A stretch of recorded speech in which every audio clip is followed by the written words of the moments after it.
Hello दोस्तों, इस video में हम अभ्यास 2B के प्रश्न नंबर 3 और प्रश्न नंबर 4 को करेंगे। तो प्रश्न नंबर 3 दिया गया है -1/3 गुणा -1/2 गुणा -1/15 का मान बताइए। तो घातांक के ये प्रश्न है और घातांक के प्रश्न को करते वक्त एक बात का ध्यान रखना है कि गुणा में घातें जुड़ती हैं और भाग में घातें घटती हैं। तो यहाँ पर देखिए गुणा का निशान है, तो होगा क्या, यहाँ पर गुणा में सभी घातें ये जुड़ जाएंगी। तो टोटल कुल मिलाकर यहाँ पर हमारे पास घातें हो जाएंगी 3 + 2 + 15। अब देखिए यहाँ पर कुल कितनी घातें हो गई, 3 और 2 5, 5 और 15 20। तो -1 पर आ गई है घात 20। अब यहाँ पर हमें -1/20 का मान निकाल कर लिखना है। तो किसी भी संख्या के ऊपर घात होती है तो उसका मान कैसे निकालते हैं, यहाँ पर मैं समझा रहा हूँ, तो अच्छे से ध्यान से समझिए। तो देखिए यहाँ पर 2 की घात 3 है फॉर एग्ज़ाम्पल, तो इसका मान कैसे निकालेंगे। 2 पर 3 घात है तो 2 को 3 बार सबसे पहले गुणा में लिखेंगे, 2 गुणा 2 गुणा 2।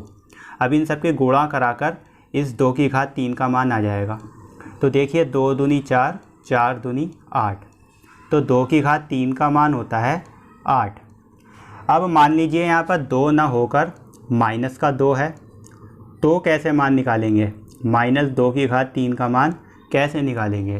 तो अभी भी वही तरीका लगाना है, -2 की 3 बार गुणा कराएंगे, -2 गुणा -2 गुणा -2। तो अब देखिए अब कितना मान आ रहा है, 2 दूनी 4, 4 दूनी 8। अब माइनस की गुणा कराएंगे तो माइनस माइनस प्लस हो जाएगा और फिर प्लस माइनस माइनस हो जाएगा। तो मतलब कि यहाँ पर माइनस का निशान लगाएंगे। तो -2 की घात 3 का मान होता है -8। अब देखिए यहाँ पर -2 की घात 2 हो तो इसका मान कैसे निकालेंगे। तो आप क्या करना पड़ेगा, -2 को 2 बार गुणा में लिखना पड़ेगा। तो -2 को 2 बार गुणा में लिखेंगे, -2 गुणा -2। अब देखिए कितना गुणा में इसका मान कितना आ रहा है, माइनस माइनस तो प्लस हो जाएगा और 2 दूनी 4 हो जाएंगे। मतलब कि -2 की घात 2 का मान प्लस के 4 होता है।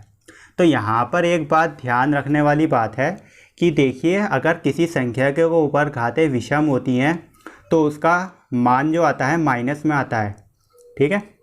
और अगर किसी संख्या के ऊपर घात सम है तो उसका मान जो आता है प्लस में आता है। तो इसी को ध्यान में रखते हुए हम -1 की घात 20 का मान निकालेंगे।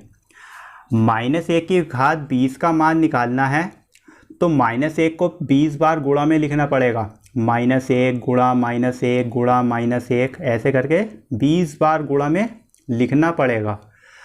तो देखिए 1 की कितनी भी बार गुणा कराओ, अगर 1 की 20 बार भी गुणा कराएंगे तो 1 ही तो आएगा।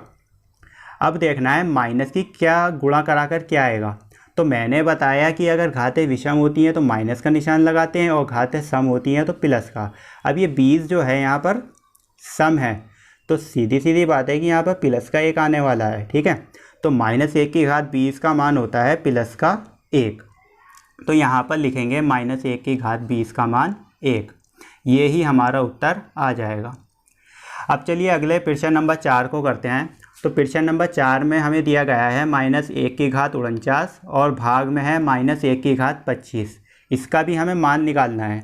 तो मैंने एक बात बताई कि घातांक के सवाल करते वक्त एक बात का ध्यान रखना है कि भाग में घातें घटती हैं। तो सबसे पहले भाग का निशान है तो घातों को घटाएंगे। -1 पर घात कितनी हो जाएगी, 24 हो जाएगी। जब 49 में से 25 घटाएंगे तो 24 घात आएंगी, 24 लिख देंगे।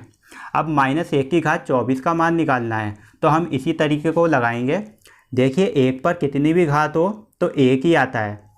अब ये देखना है ये 1 प्लस का आएगा या माइनस का, तो ये घातों पर निर्भर करता है। अगर घातें सम होंगी तो प्लस का 1 आएगा और घातें विषम हैं तो माइनस का निशान लगाना है। तो यहाँ पर जो घातें हैं घातें सम हैं, तो घातें सम है तो ये प्लस का 1 यहाँ पर आएगा।